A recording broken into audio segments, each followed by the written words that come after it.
En el nombre del Padre, y del Hijo, y del Espíritu Santo. Amén. Señor, concédeme un hijo que sea bastante fuerte para tener conciencia de sus debilidades.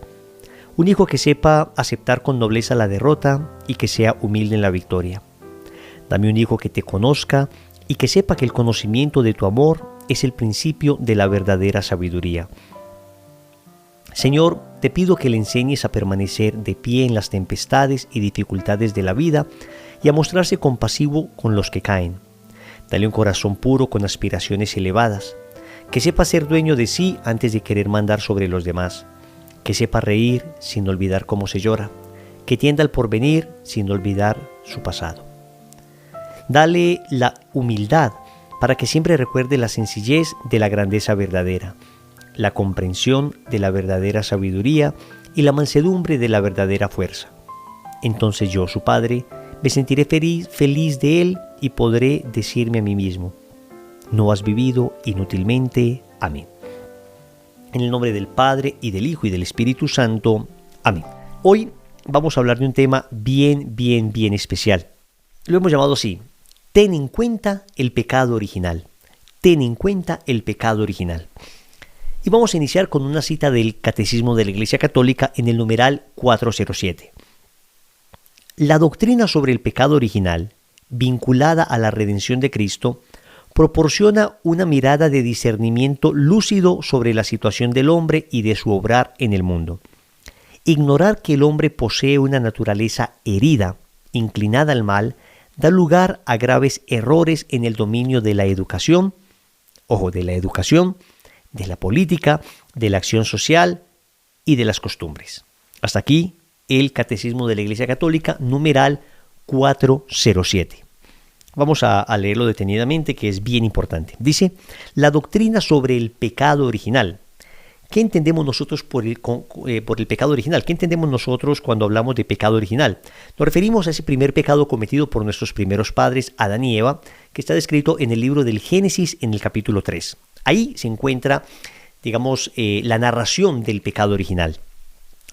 Entonces, lo que nos preguntamos ahora es: ¿qué había antes del pecado original? O sea, ¿qué significó? ¿Cuáles fueron las consecuencias del pecado original? Es de lo que vamos a hablar un poco hoy.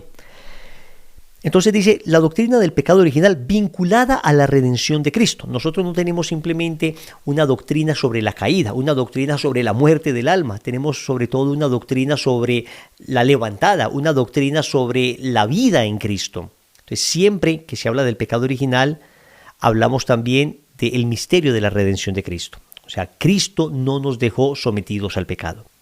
Y dice: proporciona una mirada de discernimiento lúcido sobre la situación del hombre y de su obrar en el mundo.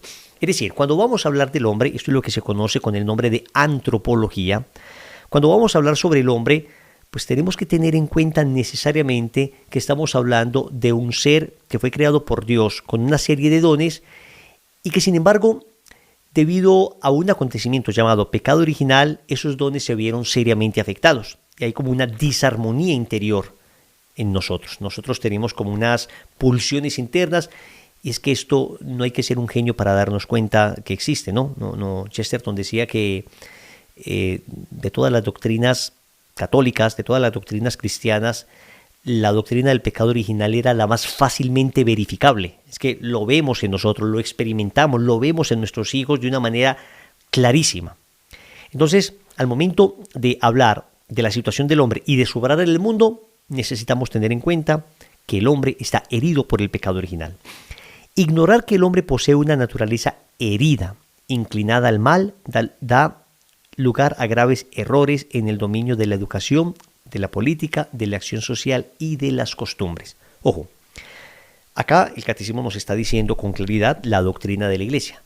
Nosotros no consideramos que el hombre sea un ángel impecable, impoluto, absolutamente limpio de todo tipo de inclinación, sino que entendemos que el hombre está herido, pero tampoco consideramos que el hombre sea un demonio, que el hombre lo hace todo absolutamente mal, que no hay nada de bueno en él.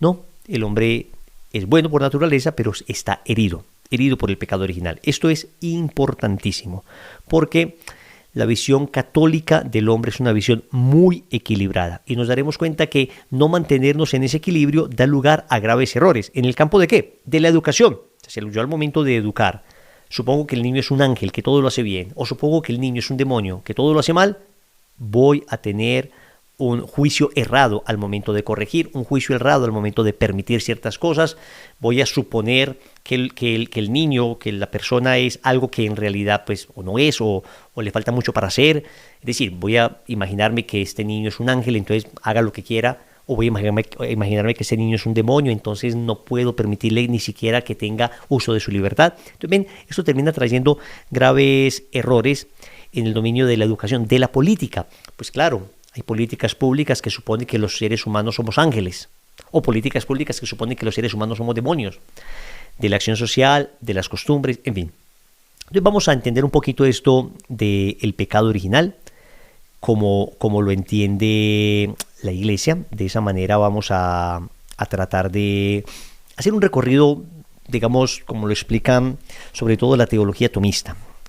Vamos a ver, entonces sería más o menos así, ¿ok?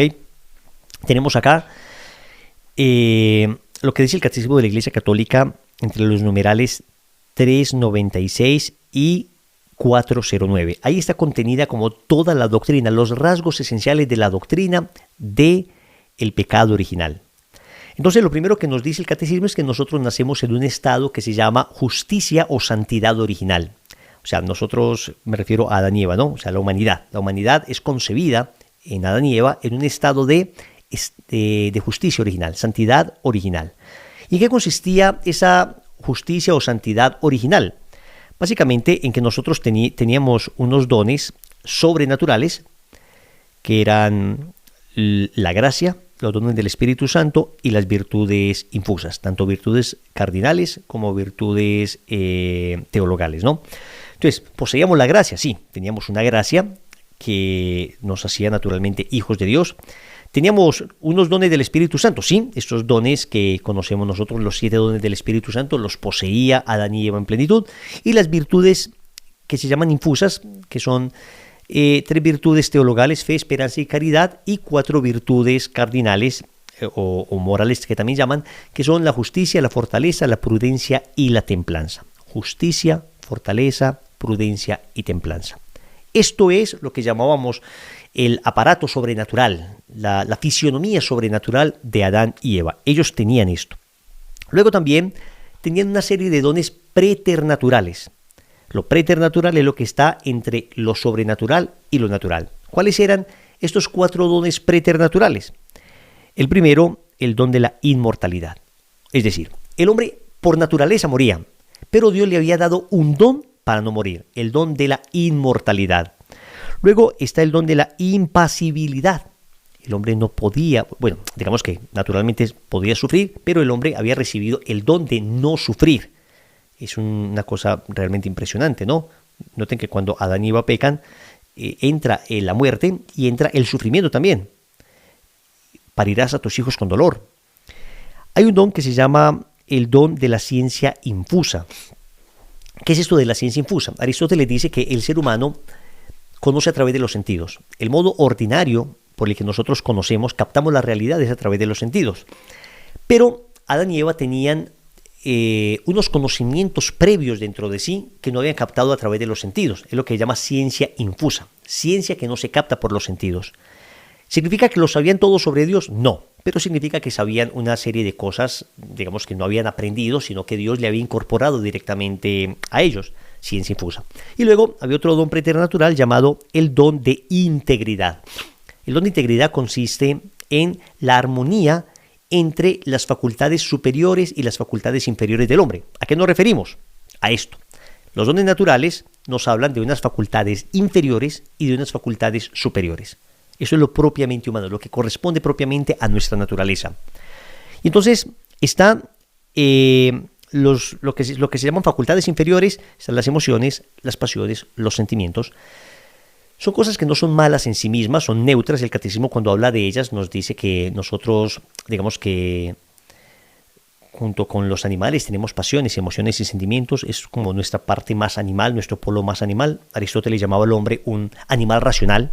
O sea, pero compartimos con el animal esto de las emociones. Los animales tienen emociones, pues se alegran, se entristecen, tienen pasiones, les da rabia, ellos se mueven a conseguir lo que quieren.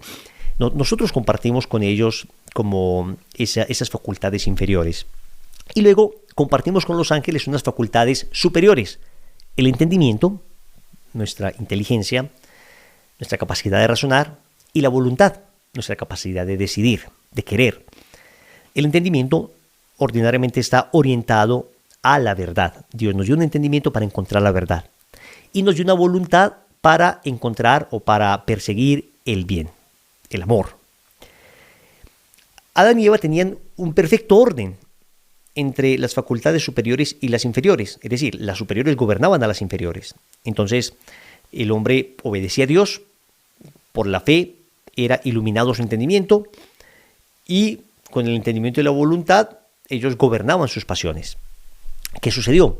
Pecado original, señores. Miren, perdónenme que estoy haciendo un súper resumen de un curso completo de antropología. Seguramente muchos de ustedes ya lo han visto con más profundidad, para algunos será la primera vez, pero esto nos ayuda a entender mucho cómo Dios nos había dotado de una serie de dones extraordinarios, de gracias verdaderamente impresionantes. Para todo esto, naturalmente, hay una serie de sustento bíblico, magisterial, filosófico, pero como, digamos, esto no propiamente es un curso de antropología. Cuando hablamos de antropología, antropos, logos, antropos es hombre, logos es como el estudio, la ciencia. Entonces, cuando tú escuches la palabra antropología, se refiere a la ciencia que estudia el hombre, la visión que se tiene del hombre, ¿no? Entonces, esta es la antropología cristiana, la visión que tiene la fe católica sobre el hombre, que me parece la visión más equilibrada que puede existir. Entonces, esto es lo que teníamos. Se llamaba estado de santidad o justicia original. Adán y Eva pecan. ¿Y qué pasa con estos dones? Pasa lo siguiente. Somos privados de los dones sobrenaturales. Los dones preternaturales quedan perdidos y quedan heridos los dones naturales. Ojo pues, privados de los dones sobrenaturales, perdidos los dones preternaturales y heridos los dones naturales. Bien, ¿quién como Dios? Nadie como Dios. Esta era la situación del hombre. Obviamente viene Cristo y nos redime. Antes de Cristo ya no había gracia. Antes de Cristo habíamos perdido los dones del Espíritu Santo. Las virtudes infusas se habían perdido. Viene Cristo y entonces lo primero que hace es restablecernos la gracia. Él muere en la cruz y lo primero que se nos otorga es de nuevo los dones sobrenaturales. Bueno, ¿y qué pasa con los dones preternaturales? Porque ya no son, porque todavía no somos inmortales, porque todavía seguimos padeciendo, porque todavía no hay esa armonía perfecta entre las facultades inferiores y superiores en nosotros, porque no tenemos ciencia infusa. Miren que, aunque la redención está plenamente dada, los frutos de la redención se dan progresivamente al hombre. Cuando se termina la adoración del Santísimo, el sacerdote dice que todo esto sucede para que experimentemos constantemente en nosotros los frutos de tu redención, le decimos al Señor. Es decir, esos frutos los seguimos experimentando y llegará el momento donde esos frutos estarán, digamos, plenamente aplicados en la humanidad. Pero vemos que hay santos como que pregustan de estos dones preternaturales ya. Por ejemplo, hay santos como Santa Catalina de Siena, que escribe un libro que se llama Diálogos con el Padre Dios, y está hablando de una teología de la altura de Santo Tomás de Aquino. Ella también era dominica, pero ella no había estudiado tanto como Tomás de Aquino. Fue una revelación, el Señor le inspiró todo esto y es una suerte de ciencia infusa, ¿no? Vemos santos, por ejemplo, que son capaces de estar no sé qué cantidad de años sin comer, sin beber nada, solo alimentados de la Eucaristía. De alguna manera es una pregustación de la inmortalidad, de ese cuerpo que va a resucitar y que ya no va a volver a morir. Vemos santos como San Luis Gonzaga, que su director espiritual decía que no tenía concupiscencia de la carne, o sea que era de tal manera puro que por una gracia especial parece que no había esa disarmonía interior, por lo menos en el tema del placer. Es como una pregustación del don de integridad. ¿Ven? O sea, hay una pregustación, pero todavía no los poseemos en plenitud. Lo que sí es que la gracia nos da la suficiente fuerza para que esos dones naturales que quedaron heridos puedan, a pesar de la herida, puedan de alguna manera vivir la santidad. A ver, el catecismo dice que la muerte de Cristo trae para nosotros la redención. Esa redención se nos aplica en el bautismo. Y en el bautismo nosotros, digamos que nos es borrado el pecado original, pero nosotros quedamos con las consecuencias del pecado original. Cuando hablamos del pecado original, el catecismo aclara que es un pecado de manera análoga, porque no es que lo cometamos, no es cometido sino contraído. Y dice que no es un acto sino un estado. Nosotros no cometemos el pecado original lo cometieron nuestros primeros padres, pero lo contraímos por generación, o sea, lo heredamos. Entonces digamos que es contraído, no cometido. Y dice que es un estado en el que nacemos y no un acto que cometemos. Bueno, ¿todo esto para qué? Para decirles que en esta visión el hombre está perfectamente valorado. Y esto es importantísimo entenderlo al momento de educar a nuestros hijos. Esto es lo común entre el hombre y la mujer respecto al pecado original, pero luego hay unas diferencias, y es que el pecado original afecta de una manera particular al hombre y de una manera particular a la mujer. Esto que acabo de decir, lo común a los dos. Pero si hay una afectación particular, o por lo menos unos énfasis distintos por la estructura con la que Dios hizo a cada uno. Ustedes se dan cuenta, el hombre fue hecho del barro. El hombre, como nos lo narra el libro del Génesis, fue hecho de una materia inerte. Y Dios insufla su aliento sobre el hombre, y el hombre está llamado a cuidar el jardín, a nombrar los animales. Está hecho de una materia que no es espiritual, y está hecho un poco más para lo de afuera, para trabajar, para cuidar, para nombrar. Entonces, en esto, la tradición de la Iglesia ha visto como una tendencia natural que tiene el hombre a lo exterior, una tendencia natural que tiene el hombre a aquellas cosas más de afuera, ¿no? De hecho, el sentido que más se le afectó al hombre fue el sentido de la vista, que es el sentido que más nos ayuda a conocer la realidad que está fuera de nosotros. Y por eso cuando Adán cae, los hombres pues caemos hacia el polo hacia el que estábamos inclinados. Si estábamos muy inclinados hacia lo exterior, entonces el hombre cae hacia ese polo más exterior. Y por eso dice, por ejemplo, el padre Horacio Bojorges, que es un sacerdote jesuita experto en tema de parejas, le recomiendo que todos busquen sus libros, que esto le va a afectar al hombre, al varón, le va a afectar en su relación con la mujer. ¿Por qué? Porque el hombre va a estar muy interesado en lo que ve, al hombre se le conquista por los ojos, la belleza le va a interesar mucho, y le cuesta mucha dificultad recogerse, le cuesta mucha dificultad todo lo que tiene que ver con lo interior. De hecho, uno va a la iglesia y en la iglesia lo ordinario es que uno de 10 personas vean 9 señoras y un señor. ¿Por qué? Porque está más bien inclinado el hombre a trabajar, a hacer cosas. El hombre está de alguna manera orientado como muy a lo exterior. Y uno también lo ve en los niños, ¿no? Pero luego también la mujer, en cambio, fue creada de una materia espiritualizada. Ya no del barro, sino de la costilla de Adán. Y Adán ya era una materia que había sido espiritualizada. Entonces, digamos que la mujer es creada de una materia más digna. Y Dios llama a la mujer a ser compañera, ayuda adecuada. Voy a hacerte una ayuda adecuada, ser amiga. Y la amistad es una realidad espiritual. Entonces, Dios llama a la mujer de una materia más espiritualizada a una función mucho más espiritual. Y por eso uno ve que la mujer tiene una tendencia más a lo espiritual. Pero también digamos que esa tendencia a lo espiritual se puede deformar. Si decimos que de 10 personas en una iglesia, 9 son mujeres y 1 es hombre, pues también podemos decir que de 10 personas donde hay una bruja, pues 9 son mujeres y 1 es hombre también. Es decir, esto lo que significa es que las tendencias que nosotros tenemos son tendencias para lo bueno y para lo malo. En ese orden de ideas es necesario comprender que el matrimonio como sacramento ayuda a sanar esas heridas. Pero como este no es un curso de matrimonio, sino de educación de los hijos, vamos a enfocarnos en el tema de los niños. Esto nos va a ayudar a entender cómo son los niños, que uno empieza a ver esos rasgos desde que ellos son pequeñitos. Uno ve el niño, normalmente el hombrecito, más arriesgado, más aventado, más para lo de afuera, le cuesta más dificultad recogerse, estudiar. En términos generales, Wilson, pero yo tengo un niño que es la excepción. Sí, la excepción no hace sino confirmar la regla. Pero en términos generales uno ve que los varoncitos tienen esa tendencia más a la aventura, a arriesgarse, a lo de afuera. La mujer, en cambio, la niña, está más orientada a funciones como más espirituales. Por ejemplo, yo veo a mis niñas que se llenan de ternura cogiendo una muñequita, llevándola en un coche, les gusta más como estudiar, más juiciositas, son cuestiones más de carácter espiritual.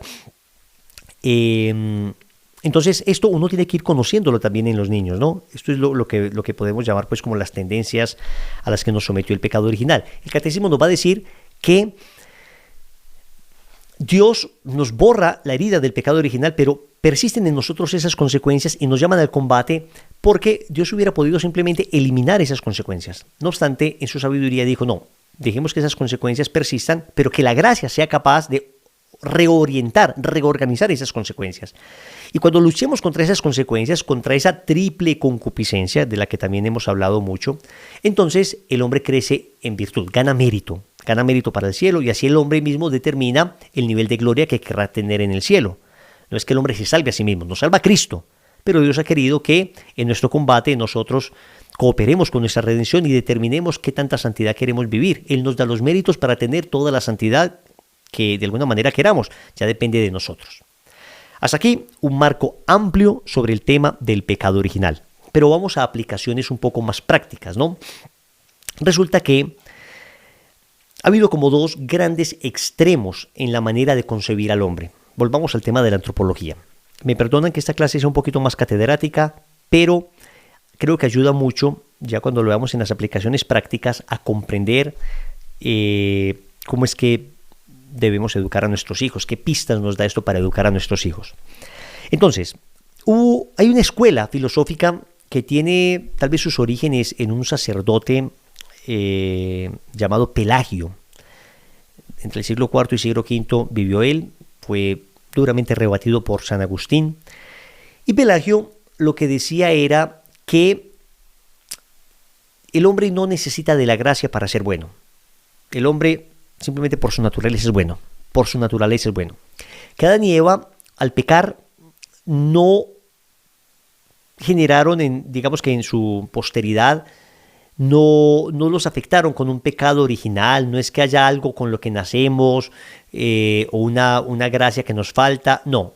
Dice básicamente ellos nos dieron mal ejemplo, pero eso no afectó la naturaleza del hombre en absoluto. El hombre sigue siendo como Adán y como Eva, es decir, está en un estado de justicia original, es básicamente lo que decía Pelagio. Entonces, para Pelagio, el hombre es una especie de ángel, Eso es lo que podríamos llamar una antropología excesivamente positiva. El hombre es inmaculado. Todo lo que haga el hombre está bien, está perfecto.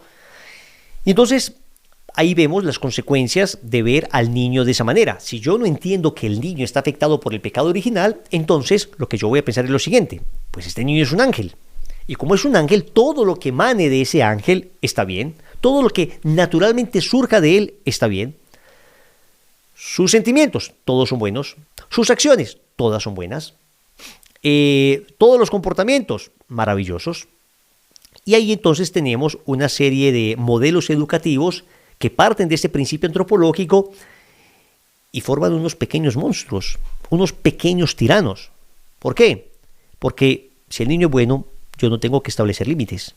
Uno establece límites a alguien que se puede salir de ellos, pero es que este no se va a salir de ellos porque no deberías tener límites. Entonces, aquel lema de prohibido prohibir, ¿no? El lema pues de la década de los 60, prohibido prohibir. Lo único que prohibimos es que se prohíba. Al niño no se le puede prohibir nada. El niño tiene todo el conocimiento en sí mismo. Un poco la visión constructivista de la educación es esa, ¿no? Los profesores no tienen que enseñar nada a los niños. Los profesores simplemente acompañan, son acompañantes, pero no instructores. ¿Por qué? Porque el niño tiene todo en sí. Es decir, el niño es un paquete completo de virtud, de conocimiento, de sabiduría, de ciencia. Lo único que nosotros tenemos que hacer es orientar al niño para que él encuentre eso. Somos simplemente orientadores los profesores. Alguien dirá, pero el método mayéutico de Sócrates era algo parecido a aquello, ¿no?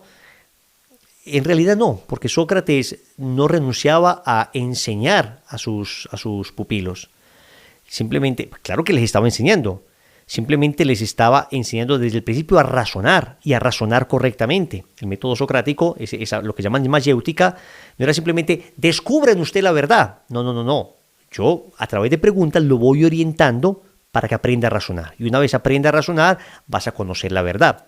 Pero en cambio, lo que se pretende acá no es tanto dejar que el niño aprenda a razonar, porque claro que es cierto que hay un momento donde tú tienes que dejar que el niño vaya tomando decisiones, que el niño vaya eligiendo, pero el problema del constructivismo es que básicamente toda decisión que tome el niño es correcta, toda elección es adecuada, todo uso de la libertad es un uso adecuado. Ahí es donde nosotros decimos, no, espere, es que puede tomar decisiones equivocadas, puede usar de manera inadecuada su libertad.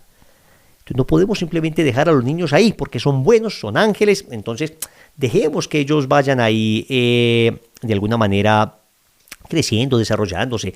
Ellos son buenos. Es un poco el buen salvaje de Rousseau, ¿no? El hombre decía que el ser humano es un buen salvaje y que la sociedad es la que corrompe al hombre. Miren que es un poco también lo que hay detrás del progresismo. El progresismo tiene esta visión un poco o excesivamente positiva del hombre. Entonces, los jóvenes que tiran piedra, pues que no son malos, simplemente es que las estructuras sociales lo han deformado. Son ángeles, pues todos son ángeles, porque hay que sacarlos de la cárcel, porque son seres inmaculados, y entonces todo siempre es problema de las estructuras sociales, siempre es problema de una sociedad que les tiranizó, siempre es problema de los demás. No decimos nosotros que no haya condicionamientos en las estructuras. A ver, ciertamente, una persona que nace en una situación muy vulnerable, pues tiene mayor condicionamiento que le puede llevar a tomar decisiones de estas. Sí, es que eso es indiscutible, pero ser condicionado no es ser determinado. Ojo, porque hubo personas bajo las mismas circunstancias o circunstancias peores que en cambio no se volvieron delincuentes. Entonces, estas cosas nos condicionan, pero no nos determinan. Pero nosotros reconocemos que puede haber un condicionamiento, como una inclinación mayor de estas personas. Claro que sí, es que eso es indudable, el sentido común lo indica. Lo que no podemos decir es que estos pobres muchachos están determinados por esas circunstancias. No, esa no es la visión católica del hombre. Lo que estamos diciendo nosotros es, espere, usted todavía tiene elementos suficientemente buenos y de alguna manera usted tiene una libertad interior todavía suficientemente clara para decidir no hacer ciertas cosas. O sea, no le eche la culpa a los demás. Si usted se ha decidido meter en eso es porque usted quiso meterse en eso. O sea, usted tomó la decisión en un momento. Con seguridad que hay gente a tu lado que bajo las mismas circunstancias no tomó esa decisión. Eso nos pasa, esto lo recuerdo pues muy claro en el primer libro de Samuel. Cuando Samuel es llevado a vivir con el sacerdote Elí, él tenía 2 hijos, Jofní y Pinjas se llamaban los hijos. Y Jofní y Pinjas eran niños bastante perversos, eran muchachos que crecieron muy orientados al mal y terminaban explotando a las personas y se comían lo que daban en sacrificio para Yahvé y abusaban de la gente. Y Samuel se crió con ellos, mismo ambiente. Estos 2 terminan muy mal, mueren por ahí en una guerra de una manera horrible, y en cambio Samuel permanece fiel a Yahvé. Entonces, cuidado. ¿Estas cosas nos condicionan? Sí. ¿Nos determinan? No. Hay que distinguir entre condicionamiento y determinación. Pero miren que esto es importante, porque entonces a uno le van a decir, es que nosotros somos así porque Colombia es así, el niño es así porque creció en este ambiente. No. Digamos que sí pudo haberle inclinado, pero él sigue teniendo capacidad de tomar decisiones. Ojo entonces, una visión pelagiana del hombre es una visión donde el hombre nunca tiene culpa de nada. Estamos en la era de los derechos, pero deberes en ninguna parte. Se nos olvida que a todo derecho corresponde un deber. Se insiste mucho en los derechos humanos, no existe una lista en cambio de los deberes humanos. Visión pelagiana del hombre, visión pelagiana que podemos aplicar también en ocasiones a nuestros niños. Yo tengo una familiar algo lejana, psicóloga, que nos dijo desde que su hijo era pequeño, yo he decidido nunca decir no a mi hijo. Pues ha pagado las consecuencias de aquello. Nunca dice no a su hijo y lo que sucede es que a ese niño no lo soporta nadie. Ese niño no puede estar en ninguna parte. Obviamente, esa familiar pues no tuvo sino un hijo, toda la vida gira en torno a ese muchacho para apagar todos los incendios que hace este niño, para ir a responder por todos los daños que hace, pues porque nunca le dije no a mi niño.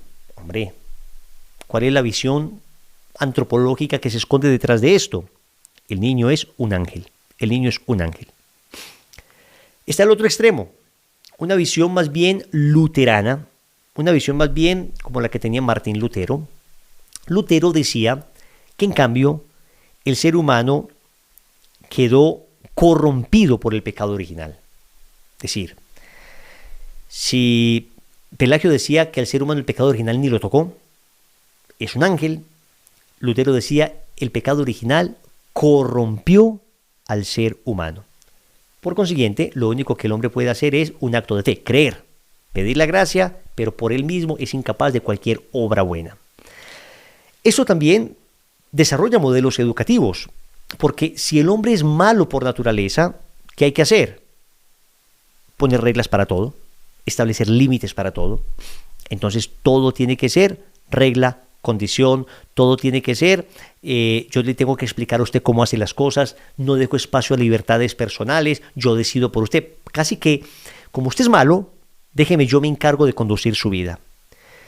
Y ciertamente hubo un modelo educativo muy orientado a eso. Los modelos educativos con los que educaron a muchos de nuestros papás, de nuestros abuelos, era un modelo educativo donde el niño es un ser rebelde, el hombre es un lobo para el hombre. Entonces, como el niño es un ser rebelde, hay que arreglarlo, hasta con violencia física, y entonces a los niños les pegaban con reglas en las manos, unos estilos excesivamente militares, excesivamente rígidos, unos estilos en los que no cabía el uso de la libertad. ¿Qué ocasionaba esto? Pues personas que luego no eran capaces de usar su libertad, estuvieron todo el tiempo siempre en términos de reglas, y cuando tenían la oportunidad de hacer uso de su libertad, pues o se apocan demasiado, o se acomplejan y no son capaces, o al contrario se van al otro extremo y entonces desaforados van a hacer todo lo que reprimieron en su proceso educativo. También está mal, también está mal. Y miren que una cosa ha llevado a la otra. Como ese era el modelo educativo que teníamos antes, un modelo, lo que a veces lo llaman modelo tradicional de educación, pero me parece injusto porque eso son desviaciones del modelo tradicional. Un verdadero modelo educativo contempla al hombre tal como es, bueno pero herido. Pero digamos que, claro, ciertamente muchas personas terminaron haciendo estas cosas, y luego vamos al otro extremo. Si antes se le pegaba al niño por todo, ahora no se le puede tocar al niño. Si antes se ponía regla para todo, ahora no pongamos ningún tipo de regla. Si antes se consideraba que el niño era apocado mental, que no podía hacer nada si no se le explicaba, ahora pues consideremos que el niño es un genio que tiene todo el cúmulo de conocimiento y de verdad que hay en toda la historia condensado en semilla en su cerebro. Extremos. Y eso mismo es producto del pecado original. El pecado original nos desequilibró de tal manera que nos cuesta dificultad encontrar el equilibrio, y normalmente pasamos de un extremo a otro. Lo que vemos muchas veces nosotros en las conversiones de las personas, ¿no? Que pasan de una conciencia muy laxa a una conciencia muy escrupulosa. Es como ese efecto pendular, y qué difícil es encontrar ese equilibrio. Pero la iglesia es un tesoro. El Papa Pablo VI solía decir que la iglesia es experta en humanidad. Ojo con esa expresión que me parece encantadora. La iglesia es experta en humanidad. No solo porque tiene 2000 años, y en 2000 años, extendida por toda la tierra, la iglesia conoce prácticamente todas las culturas de todos los tiempos. Entonces eso le da un juicio muy universal y muy objetivo. Pero no solo por eso, sino además por su origen divino. Porque es que la iglesia es la esposa del Dios que se hizo hombre. Y el Dios que se hizo hombre pues nos enseñó qué significa ser hombre. Por consiguiente, la iglesia conoce, gracias a Cristo, en qué consiste el ser hombre. Cuál es el modelo acabado, el modelo perfecto de la humanidad. Entonces, ¿qué nos enseña la iglesia? ¿Cuál es el equilibrio? Es lo que dijimos en el catecismo. El hombre está herido por el pecado original, pero sigue siendo capaz de obras buenas. ¿Qué significa eso? Que hay que mantener ese difícil equilibrio entre el uso de su libertad y los límites para que esa libertad no dañe a otros. Y en eso consiste educar a nuestros hijos, en mantener ese difícil equilibrio entre ambas cosas. ese difícil equilibrio entre en ocasiones, a ver, hay que apretar un poquito, hay que establecer unas reglas, vamos a ver, se me está saliendo de las manos este muchachito, esta niña se me está saliendo de las manos, entonces hay que apretar un poco. Y en otras ocasiones sucede aquello de lo que se queja el apóstol San Juan: padres, no exasperéis a vuestros hijos, no exasperéis a vuestros hijos. A veces el niño ya pero a ver, es que no me puedo mover, es que no puedo respirar, porque entonces ya están sobre mí y entonces les asfixian o les asfixiamos.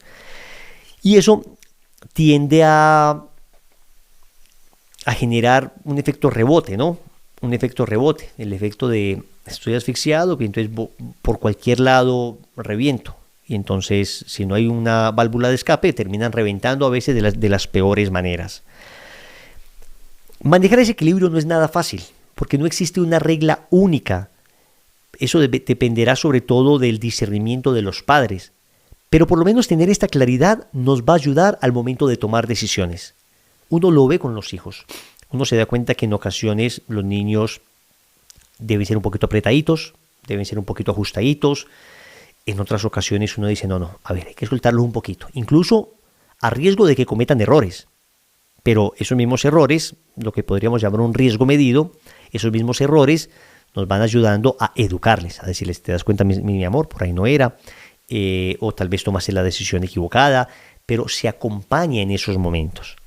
Si uno no tiene en cuenta esto del pecado original, entonces es que cualquier modelo que establezcamos va a ser un modelo tremendamente pobre, tremendamente sesgado. Y vamos a terminar haciendo algún tipo de daño en nuestros hijos. Por eso yo digo, oiga, qué maravilla ser católico. Qué maravilla ser católico. Qué regalazo de Dios ser católico. Porque, dígame, ¿quién tiene este tesoro? ¿Quién nos puede explicar así de equilibrado al hombre? ¿Quién nos puede decir que tenemos dones sobrenaturales en los que debemos educar a nuestros hijos, y estos dones sobrenaturales, fundamentalmente el don de la gracia, va a ayudar a que los dones naturales en nuestros hijos también se potencien? La gracia no sustituye la naturaleza, pero sí la perfecciona. Lo decía Santo Tomás de Aquino, la supone y la perfecciona.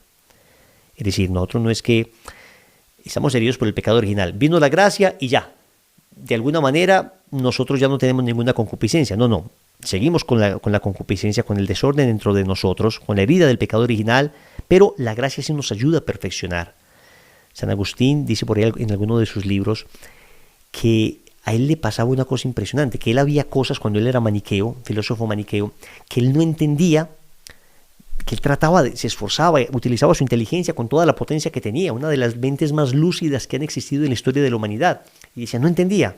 Pero después de que tuvo la conversión y después de que empezó a vivir en la vida de la gracia, él decía como que se agudizó su entendimiento y se fortaleció su voluntad. La gracia no sustituye la naturaleza, la supone y la perfecciona. Bueno, muchachos, queridos padres de familia, perdónenme si he sido demasiado denso en este tema, pero sí creo que es necesario dar un poquito de marco.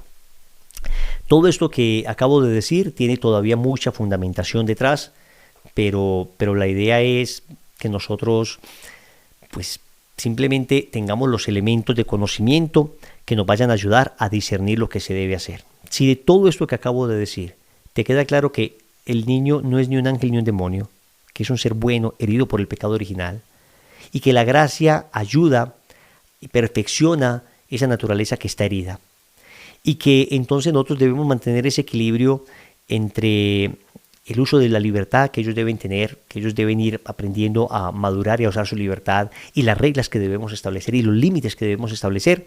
Con eso me doy por bien servido. Con eso me doy por bien servido. Vamos a pedirle al Señor que nos dé ese discernimiento. Ahí hay que pedir muchas luces al Señor para mantenernos adecuadamente en ese equilibrio. Pero ya conocer esto, creo que nos da una luz, se nos abre una ventana luminosa para poder educar adecuadamente a nuestros hijos. Vamos a orar. En el nombre del Padre, y del Hijo, y del Espíritu Santo. Amén. Amado Señor, te damos gracias por esta jornada que estamos terminando. Te damos gracias por lo que hemos recibido. Te damos gracias por tu iglesia. Te damos gracias por la revelación que has hecho a la humanidad y porque nos has explicado aquello que con nuestra propia mente jamás hubiéramos logrado descubrir. Gracias porque nos llevas a entender que en el medio siempre está la virtud y nos llamas con todo este conocimiento a aplicaciones prácticas. Danos la sabiduría para poder llevar a nuestros hijos al cielo, para poder tratarlos no como ángeles ni como demonios, sino como hijos tuyos, heridos por el pecado pero transformados por la gracia. Que podamos nosotros tener la fuerza del Espíritu, el don del Espíritu Santo, el discernimiento del Espíritu para poder tomar las decisiones adecuadas. Te lo pido, Señor, te lo pedimos, Señor, a ti que vives y reinas por los siglos de los siglos. Amén. Ave María Purísima, sin pecado concebida, María Santísima. San José, ruega por nosotros. En el nombre del Padre, y del Hijo, y del Espíritu Santo. Amén. Que la gracia de Dios sea con ustedes. Una santa y feliz noche.